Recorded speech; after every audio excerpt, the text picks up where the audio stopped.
Will tomorrow decide the future of the MAGA movement and American populism overall? Blaze senior politics editor Chris Bedford wrote about this question in his latest Beltway brief, and he joins us right now to discuss this. So, Chris, what will tomorrow's election tell us about the state of the MAGA movement? Well, quite a bit. It's going to decide whether or not it's in control, at least in Washington, D.C., and potentially in the Republican Party, although I have less worries about that than I had previously. I mean, MAGA first came onto the scene and populism first came onto the scene in the GOP in 2016. And since then, it's had elections in 2018, 2020, 2022. None of them have gone very well. Populism basically is batting 250 right now. And tomorrow is going to be another big day at bat to find out, does Trump get his revenge on the establishment and on the media and on those doubtful Republicans? Or is McConnell the last man left standing? Now, there are some reasons to be optimistic about this whole thing. One, the American media, a lot of big tech, now basically every aspect of our society, even down to sports, have expended all of their credibility on trying to destroy Trump, MAGA, populism, all this, and it hasn't worked. So the electoral losses over the last couple of years is in part because they were against an incredible foe without a huge backing of the GOP.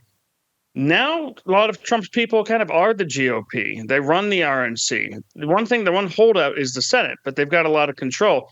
Also, unlike 2020, there's a really happy, optimistic, movement-driven campaign again, which is more reminiscent of 2016. There are important people and very interesting people in the wings of MAGA, whether it's J.D. Vance, who at just 40 years old could potentially be a generational political talent.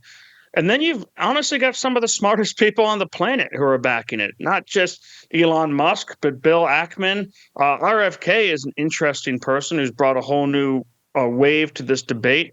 These folks are helping to reshape it. It's no longer kind of a peasant band on the outside, it's some kind of uprising. It's a legitimate force in American politics.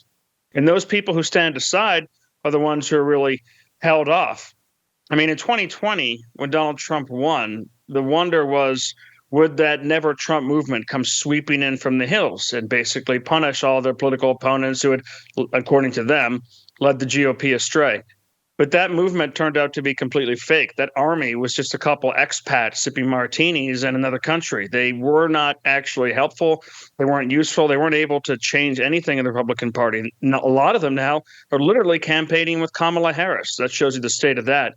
So when you combine the bench, which is impressive, you combine the backing, you combine the fact that MAGA populism for the first time ever actually has some deep-pocketed backers, the kind who had previously been against this sort of thing. It really doesn't make or break MAGA what happens tomorrow. A Donald Trump win would help cement it, would help make it a real force, would give it the might necessary to dig out McConnellism, which is a real force in Washington, D.C. But even if they lose, there's still a very strong future for this populism, and the realignment is happening in real time. Chris, tell us more about this, the McConnell bit there, because you make an interesting point here that McConnellism will still be around against Trumpism for many years. Tell our viewers why. Sure. I'm going to, after this election, dig into this and more in depth in the article. But to kind of give you a briefer overview, right now, if you are a former Republican staffer or senator or congressman in good graces with Republican leadership, you can leave D.C., you leave the Capitol, you can leave elected office.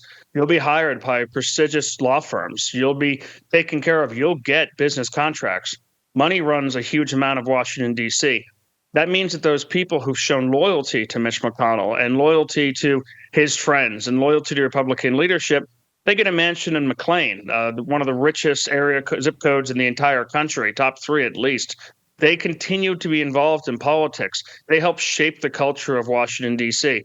If they're blackballed or they're not hired, then the firms that refuse to do that are punished. They no longer get access to Republican lawmakers. They're no longer able to just send their lobbyists in and try to influence how decisions are made in Washington, because Republican leadership protects its own. The Democrats do the same. That's how you get places like McLean, which are so incredibly wealthy compared to the rest of the country.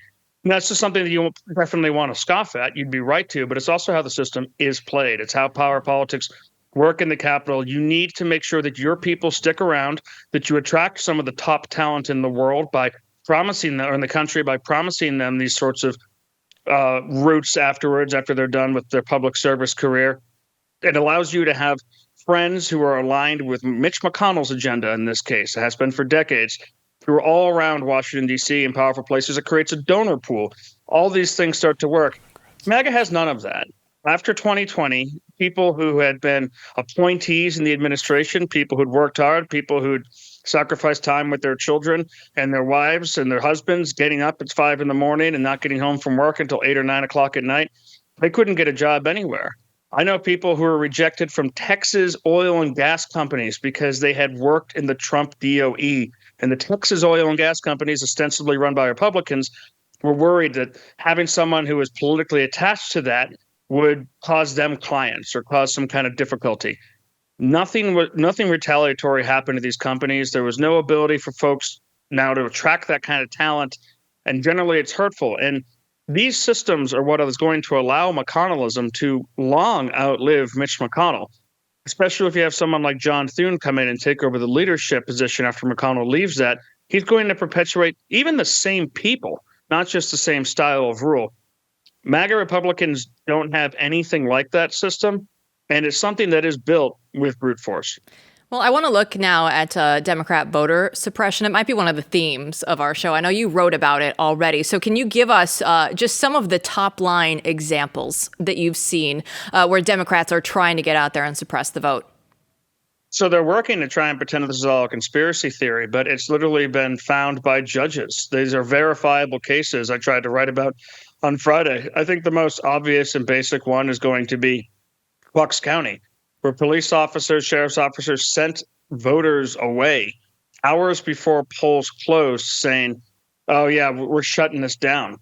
They haven't finished the investigation yet. Our reporter, Rebecca, has been calling people all around in the federal government, which seems to not have a huge interest in this, and in Shapiro's administration in Pennsylvania to try and get to the bottom of this. But there's a huge amount of quiet. It's not the sort of thing you would expect from basically proven or near proven shenanigans of some sort. I mean, you have a Democrat judge, because judges are partisan in Pennsylvania, coming out and saying this looks like voter suppression. You need to change the polling. You need to change access to the lines. So then Bucks County ends up extending, under a judge's orders, the amount of the voting tally that's allowed, or the voting hours that people are allowed to cast early voting, extending it to Friday. They meet the judge's bare minimum requirements. They put in one polling station with 2 volunteers working that. People are reportedly waiting in line for 6-7 hours in order to be able to cast their ballot, participate in democracy. Now, long lines seems like something that is just a fact of life. But in the United States, since the Civil Rights Act and the Voting Rights Act, those things have been taken very seriously as an intentional tactic done by hostile administrators to try and keep people from being able to cast their vote, to make the barrier to entry too high. It's something that is taken seriously by the federal government, but you've seen nothing like that. Now, it's not just there. You go all around Pennsylvania, and there are ballots that are being counted that poll workers are saying, holy smokes, there's something suspicious here. It looks like multiple ballots were filled out by the same person. We're seeing the same mistakes over and over again. In those 4 different counties in Pennsylvania, those ballots have been traced back by 2 of the DAs to a firm in Arizona run by one of the city councilmen in Arizona who has contracts with the Harris-Walz campaign, a longtime Democrat. You've got fires going on at some of the ballot collection areas in Vancouver, which is a close race, not in Canada, the American Vancouver, which is a close race. You've got things like this happening all over while the media is trying to say, no, there's nothing going on. And at the same time, a Department of Justice that would be all over this is instead trying to send poll watchers to Republican places like Florida, where Ron DeSantis has taken a stand and said, absolutely not. You won't be coming here. So don't believe that this is conspiracy theory. I looked into a lot of different things that are being reported that turned out to not be verifiable, that turned out to not be true. There is definitely wrong things going around on the internet So be careful with what you do push and what you believe, and verify as much as you can.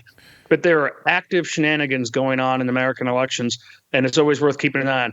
And one last example, the federal government keeps on saying, literally since our first show, oh, it's already illegal for non-citizens to vote. We don't need any protections against it. Well, the Secretary of State for Ohio is telling us now that the federal government is refusing to share its information on who is an American citizen and who is not with the state, making it impossible for them to verify. That's just another example of what's going on.